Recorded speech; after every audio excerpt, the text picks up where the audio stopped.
அன்பு தமிழ் நெஞ்சங்களுக்கு வணக்கம். ஃபர்ஸ்ட் ஷோ நிகழ்ச்சிக்கு உங்களை அன்போடு வரவேற்கின்றேன். இன்றைய ஃபர்ஸ்ட் ஷோ நிகழ்ச்சியில சிவகார்த்திகேயன் நடித்திருக்கின்ற மதராசி திரைப்படத்தின் திரை விமர்சனத்தை தெரிந்து கொள்ள போகிறோம். வாங்க நிகழ்ச்சிக்கு போவோம். துப்பாக்கி கலாச்சாரம் தமிழ்நாட்டிற்கு வந்துவிடக் கூடாது என்று நினைக்கின்ற ஒரு போலீஸ் அதிகாரியின் எண்ணம் தான் இந்த படத்தின் கதை. தன்னை விரும்புகிற பெண்ணை சீரியஸாக காதலிப்பார் சிவகார்த்திகேயன். ஒரு கட்டத்தில் அந்த பெண் அவரை விட்டு விலகிவிடும். அதனால் மனமுடைந்து போவார். காதலி இல்லாத வாழ்க்கை நமக்கு தேவையில்லை, அதற்காக சூசைட் பண்ணிக்க போறாரு. மேலிருந்து கீழே விழுறாரு. பயங்கர அடி, ஆனா உயிர் போகல. முடிச்சு பார்த்தா ஆஸ்பத்திரியில அவர் மாதிரியே இன்னொருத்தரும் காலில் அடிபட்டு சிகிச்சை பெறுவார். அவர் யாருனாக்க உயர் போலீஸ் அதிகாரி. அந்த உயர் அதிகாரி விஜயமேனன். தமிழ்நாட்டுக்குள்ள துப்பாக்கி கலாச்சாரம் வந்துவிடக் கூடாது அப்படின்னு நினைக்கக்கூடியவர். ஒரு கும்பல் மிகப்பெரிய அளவிலான ஆயுதங்களை விநியோகிக்கும் திட்டத்தை செயல்படுத்த முயற்சி செய்து அதை தடுக்கும் முயற்சியாக விஜயமேனன் தலைமையிலான தேசிய புலனாய்வு அமைப்பு ஈடுபடுகிறது, சண்டையிடுகிறது. மிகப்பெரிய தாக்குதல் நடந்திருக்கும். அதன் பிறகு மருத்துவமனையில் சேர்த்திருப்பாங்க. அங்கதான் சிவகார்த்திகேயனை சந்திக்கிறாரு.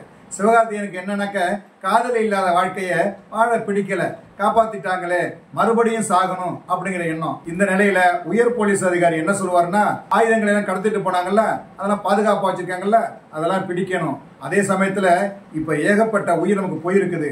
இந்த இழப்பு மீண்டும் போலீஸுக்கு வந்துடக்கூடாது. இனி ஒரு உயிர் கூட நம்ம தரப்புல இருந்து போக கூடாது அப்படின்னு கண்டிஷன் போட்டிருப்பாரு. அதனால விஜயமேனன் ரொம்ப யோசிப்பாரு. உயிர் பலியே இல்லாம எப்படி அந்த திட்டத்தை நிறைவேற்ற முடியும்? நம்மால அங்க இருக்கணும், ஒற்றர்களா இருக்கணும், அவங்க கொண்டுருவாங்க. அதையும் மீறி அவர்களோட ஃபைட் பண்ணணும், பிடிக்கணும், நிறைய விஷயங்கள் இருக்கு இல்லையா? அப்ப யோசிச்சுட்டு இருக்கும்போதுதான் சிவகார்த்திகேயன் அடிக்கடி வந்து அவர்கிட்ட பேசுறாரு. சாகுறேன்னு சொல்றாரு. இப்படி சாக போறவனை நம்ம ஏன் பயன்படுத்தக்கூடாது அப்படின்னு சொல்லி அவர்கிட்ட பேசி, உன் சாவை தள்ளி போடு, 2 நாளைக்கு பிறகு சாவு, அது வரைக்கும் இந்த நாட்டுக்காக ஏதாவது பண்ணிட்டு போ அப்படின்னு சொல்றாரு. காதலிக்காக தான் வாழ முடியல, நாட்டுக்காவது செத்து ஏதாவது செய்யலாம் அப்படின்னு சிவகார்த்திகேயன் முடிவு பண்றாரு. இந்த நிலையில சிவகார்த்திகேயன் மனநலம் பாதிக்கப்பட்டவர் அப்படிங்கிறதும், இதற்காக 15 வருஷம் சிகிச்சை பெற்று வந்தார் என்பதும் விஜயமேனனுக்கு தெரிய வருகிறது. இருப்பினும் சிவகார்த்திகேயனை விஜயமேனன் அனுப்பி வைக்கிறார். அவர் நினைத்தபடி ஆயுத கும்பலின் திட்டத்தை முறியடிக்க முடிந்ததா? சிவகார்த்திகேயன் மனநலம் பாதிப்பதற்கு என்ன காரணம்?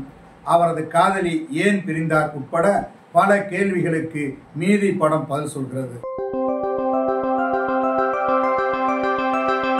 இந்த படத்தில் மனநலம் பாதிக்கப்பட்டவராக, தன்னை விரும்பும் பெண்ணை காதலிப்பவராக, காதலியை விட உயிர் பெரிதில்லை என்று உயிர் விட துணிபவராக நடித்திருக்கிறார் சிவகார்த்திகேயன். சிவகார்த்திகேயன் நடித்த படங்கள்ல இந்த படம் ஒரு முக்கியமான படம். இது அவருக்கு ஒரு பெரிய ஆக்ஷன் படம். நடிகர் விஜய் அவர்களுக்கு திருமலை என்கிற ஒரு ஆக்ஷன் படம் பெரிய திருப்பத்தை ஏற்படுத்தி கொடுத்தது. அதுபோல சிவகார்த்திகேயனுக்கு இந்த படம் ஒரு மாஸ் ஆக்ஷன் படமாக அமைந்திருக்கிறது. ஒவ்வொரு சண்டை காட்சியிலும் மிரட்டி இருக்கிறார். மேலிருந்து குதிப்பது, கீழிருந்து பாய்வது, பாய்ந்து அடிப்பது என்று பிரமிக்க வைக்கிறார். சென்டிமெண்ட் காட்சிகளில் கண்கலங்க வைக்கிறார். இந்த படத்தில் கதாநாயகியாக ருக்மணி வசந்த், மருத்துவராக மற்றவர்களின் கஷ்ட நஷ்டத்தை புரிந்து கொள்பவராக அவரது பாத்திரம். நாட்டுக்கு எதிராக நடக்கின்ற சம்பவத்திற்கு அவரும் எதிராக நின்று போராடக்கூடியவராக நடித்திருக்கிறார். முதல் பாதியில மருத்துவரா, பாடகியா அங்கங்க வராரு. 2ஆம் பாதியில அவருக்கு நடிக்கிறதுக்கு நல்ல வாய்ப்பு, பிரமாதமா பண்ணிருக்காரு. படத்தில் இன்னொரு ஹீரோ போல படத்தை தாங்கி பிடிக்கிற கதாபாத்திரத்தில் நடித்திருக்கிறார் விஜயமேனன். காவல்துறை அதிகாரியான அவரது வசனமும் நடிப்பும் ஒரு தேர்ந்த போலீஸ் அதிகாரியை நேரில் பார்ப்பது போன்ற உணர்வை ஏற்படுத்துகிறது. வில்லனாக வித்யுத் ஜமால் ஆக்ஷன் காட்சிகளில் அசால்ட்டாக நடித்து மிரள வைக்கிறார். அவர் உடற்பயிற்சி செய்கின்ற காட்சி ஒன்று கைதட்டல் விழுகிறது. துப்பாக்கி யார் கையில வேணாலும் இருக்கலாம், ஆனா நான் தாண்டா வில்லன் அப்படின்னு பேசும்போது தியேட்டரே அதிர்கிறது. மிரட்டலான இன்னொரு வில்லனாக சபீர் கல்லறக்கல் நடித்திருக்கிறார். அவரது பாத்திர படைப்பும் அதற்கு அவர் கொடுத்த நடிப்பும் அதிர வைக்கிறது. விஜயமேனன் மகனாக காவல்துறையில் பணிபுரிபவராக நடித்திருக்கிறார் விக்ராந்த். மனநல மருத்துவராக தலைவாசல் விஜய் உட்பட படத்தில் நிறைய பேர் நடித்திருக்கிறார்கள். இந்த படத்திற்கு ஒளிப்பதிவு செய்திருக்கிறார் சுதீப் இளமோன். அதிரடி திருப்பங்களும் பரபரப்பான காட்சிகளும் உள்ள படம். அதை தனது கடின உழைப்பால் படம் முழுக்க படர வைத்திருக்கிறார் ஒளிப்பதிவாளர் சுதீப் இளமோன். ஒவ்வொரு காட்சியும் ஹாலிவுட் படத்தை பார்ப்பது போன்ற பிரமிப்பை ஏற்படுத்துகிறது. இந்த படத்திற்கு படத்தொகுப்பை செய்திருக்கிறார் ஸ்ரீகர் பிரசாத். ஒவ்வொரு காட்சியும் பிரமிப்பை ஏற்படுத்துது. படம் விறுவிறுப்பா போகுது, பரபரப்பா போகுதுன்னா அதுக்கு அவருடைய உழைப்பு ரொம்ப முக்கியமான காரணம். இந்த படத்தின் கதை எழுதி இயக்கி இருக்கிறார் ஏஆர் முருகதாஸ். ஏஆர் முருகதாஸ் படம்னாலே ஆக்ஷன் படமா தான் இருக்கும். அதனால அவரிடமிருந்து இன்னொரு ஆக்ஷன் படமாக இந்த படம் அமைந்திருக்கிறது. படத்தின் ஆரம்ப காட்சி அதிரடியான ஆக்ஷன் என அதிர வைப்பார். அதன் பிறகு நாயகன் அறிமுகம், அவரை போலீஸ் பயன்படுத்திக் கொள்ளும் விதம், அவருக்கு மனநலம் பாதிக்கப்பட்ட கதை, அதன் பிறகு வரும் மோதல்கள் என ஒரு பிரம்மாண்டமான ஆக்ஷன் படமாக கொடுத்திருக்கிறார். படம் விறுவிறுப்பா பரபரப்பா போயிட்டு இருக்குது. அதையும் தாண்டி ஆர்.கே. செல்வமணி இயக்கிய ராஜமுத்திரை படத்தோட நினைவுகள் நமக்கு வருது.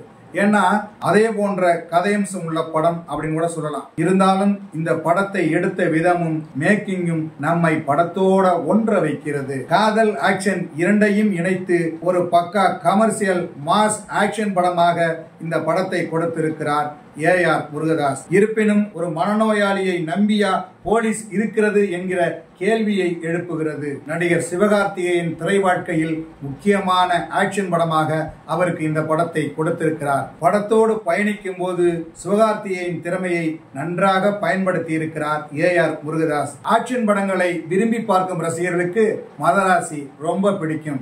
என்ன நேயர்களே, மதராசி திரைப்படத்தின் திரை விமர்சனத்தை தெரிந்து கொண்டீர்களா? சரி, தமிழ் வலைக்காட்சியை தொடர்ந்து பாருங்கள். தமிழ் வலைக்காட்சியை லைக் பண்ணுங்க, ஷேர் பண்ணுங்க, கமெண்ட் பண்ணுங்க, சப்ஸ்கிரைப் பண்ணுங்க. தமிழ் வலைக்காட்சியின் புதிய அப்டேட்டுகள் உடனுக்குடன் உங்களுக்கு தெரிய வர அருகில் உள்ள பெல் பட்டனை மறக்காமல் அமுக்குங்க. கலை இலக்கியம் யாவும் மக்களுக்கு.